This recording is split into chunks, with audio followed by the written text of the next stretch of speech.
반갑습니다.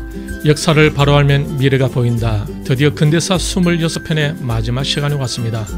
오늘은 러일 전쟁과 조선의 멸망에 대해서 같이 살펴보도록 하겠습니다. 발틱해에서 출발한 러시아의 발틱 함대가 거의 3만 킬로미터의 대장정을 거치면서 지칠 대로 지친 가운데 극동 지역의 함대를 돕기 위하여 블라디보스토크로 향하고 있었습니다. 이 러시아 함대는 서시마 해협을 지나가야 했습니다.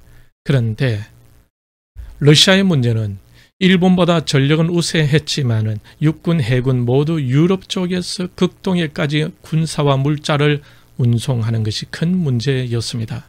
러시아는 시베리아 횡단 철도를 건설 중이었지만 아직 미완성이었기 때문에 여전히 군사 보급에 어려움이 많았고, 그래서 러시아 육군은 만주에서 계속 일본에 패하고 있었으며 해군 러시아 함대 또한 일본 함대에 지고 있었습니다. 이러한 상황에서 이 발틱 함대가 전쟁을 돕기 위하여 서시마 해협으로 지나 블라디보스토크로 가야 했던 것입니다.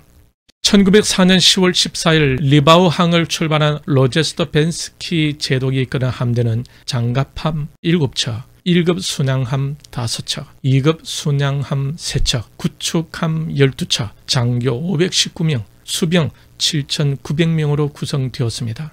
이러한 함대를 이루어 대서양을 지나 아프리카 케이프타운을 돌고 인도양을 거쳐 태평양에 이르는 3만여 킬로미터를 항해해야 하는 국운을 건 해전을 벌여야 했던 것입니다. 게다가 장교와 사병들도 여기저기서 끌어모은 데다가 훈련도 제대로 되지 않은 상태였습니다. 함대 소송원 가운데에 1,500명은 알레르기 증세를 보였고 800명은 우울증, 700명은 정신불안 증상을 보였으며 최소 20명은 극동에 도착하기 전에 자살 가능성이 있는 사람들이었습니다.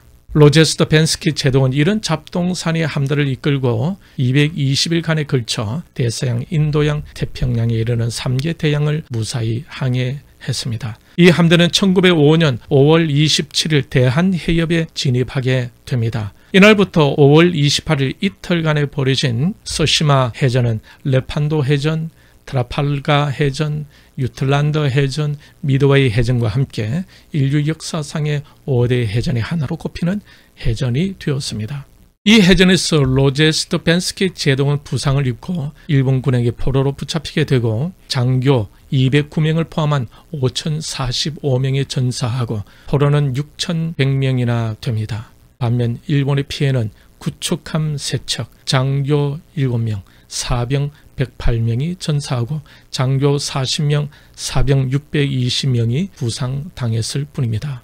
서시마 해전의 패전 소식이 상트페테르부르크에 전해지자 러시아에서의 혁명은 더욱 거세졌습니다.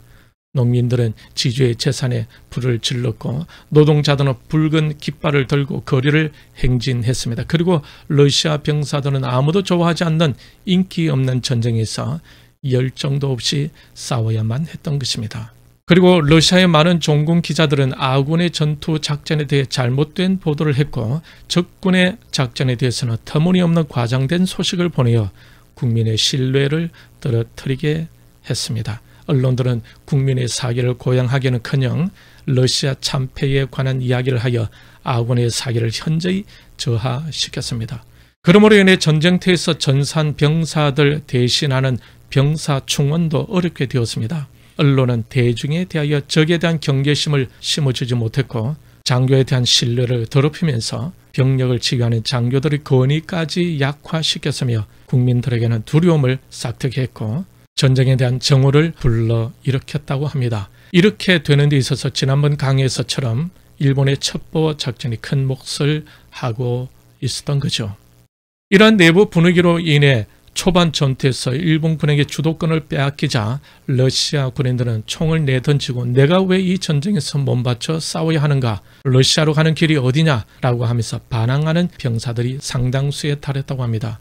쿠로파트킨 장군은 러시아가 패한 이유에 대해서 이렇게 말하고 있습니다. 우리 군대는 군인 정신이 부족했고 군 부대 간에 퍼지고 있던 전쟁 반대 선동의 영향을 받아 사기가 크게 저하됐다라고 지적했습니다. 이렇게 해서 러시아는 무너지고 일본이 승리하게 됩니다. 이 러일 전쟁은 아시아 국가가 유럽 열강과 싸워 이긴 최초의 전쟁이 되었습니다. 일본은 이 전쟁에서 승리하여 1945년까지 동북아시아의 주도권을 장악했고 민족적 자긍심이 하늘을 찌르게 됩니다. 반면 패배한 러시아는 내적으로 혁명을 불러와 공산주의라는 악성 종량을 전 세계에 퍼뜨리는 존재로 전락하고 맙니다. 1905년 5월 서시마 해전에서 일본이 압승하여 22만 7천 명의 희생을 내면서 그 전쟁은 비로소 끝이 납니다. 이러한 전쟁에 대한 분석에 실패한 조선은 어떤 영향을 받게 되었을까요? 러일 전쟁이 끝나자 일본과 러시아는 강화 조약을 맺는데 이것이 바로 1905년 9월 포츠머스 강화 조약입니다. 이 조약 2조에 보면 한국 문제와 관련된 내용이 나오는데 그 내용은 다음과 같습니다. 러시아 제국 정부는 일본이 한국에서 정치, 군사, 경제적으로 우월한 이익을 가지고 있음을 인정하며 일본 제국 정부가 한국에서 필요하다고 생각되는 지도, 보호, 감리 조치를 취하는 것을 방해하거나 간섭하지 않는다. 한국에서 러시아 국민들은 타 열강의 국민들처럼 최혜국 국민으로서 그들과 대등하게 대우받는 데 합의한다. 이처럼 한국에 대한 주도권은 조선 왕실과 조정의 의견과는 상관없이 러시아와 일본의 합의에 의하여 일본이 그 주도권을 가져가게 되었습니다. 그러니 조선의 자주 독립이라는 것은 스스로 가지지 못했을 뿐 아니라 주위의 열강들에 의해 좌지우지되고 있었던 것입니다. 이처럼 조선의 운명은 주변 강대국 손에 달려 있었습니다. 왜 그랬을까요? 국력이 약하였기 때문에 어쩔 수 없었던 거죠. 누구를 원망해야 하겠습니까?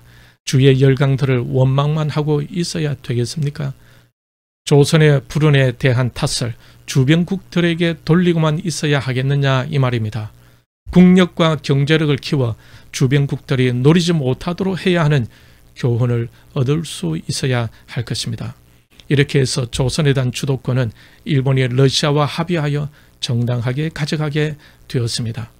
이때 일본은 조선에 대한 또 다른 안전장치를 갖게 됩니다. 그것은 1905년 7월 29일 일본과 미국이 맺었던 테프트 가스라 밀약입니다. 일본 제국은 필리핀에 대한 미국의 식민 통치를 인정하며 미국은 일본 제국이 대한제국을 침략하고 한반도를 보호령으로 삼아 통치하는 것을 용인키로 한 것입니다. 1905년 9월 5일 포츠머스 강화 조약이 조인되어 일본은 러시아의 영향력을 한반도와 남만주에서 완전히 배제시키고 남사할린까지 장악합니다. 그리고 일본 정부는 한국에 대한 보호권 확립을 위해 조직적으로 움직여 갔습니다. 그해 1905년 11월 18일 새벽 1시 제2차 한일협약 이른바 한국의 외교권을 빼앗기 위해 강제로 을사늑약을 체결하여 서울에 통감부를 설치하고 외교권을 일본 정부가 접수하게 됩니다. 고종은 이에 반발하여 1907년 6월 네덜란드 헤이그에 열린 제2차 만국평의회에 밀사 3명을 파견하자 일본 정부는 7월 19일 고종을 강제 퇴위시키고 황태자 이측을 황제에 즉위시켰는데 이가 바로 순종입니다. 5일 후 1907년 7월 24일에는 제3차 한일협약을 맺어 외교권 박탈, 군대 해산, 내정권 박탈, 일본인을 중앙과 지방의 요직에 임명하게 됩니다.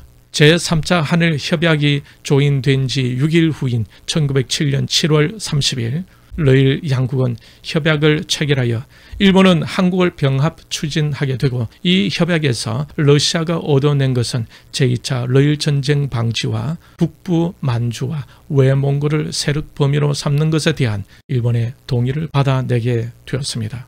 여기서 간단하게 언급하고 넘어가고 싶은 것은 1907년 1월에는 평양 대부흥 운동이 일어나게 되었다는 것을 말씀드리고 싶습니다.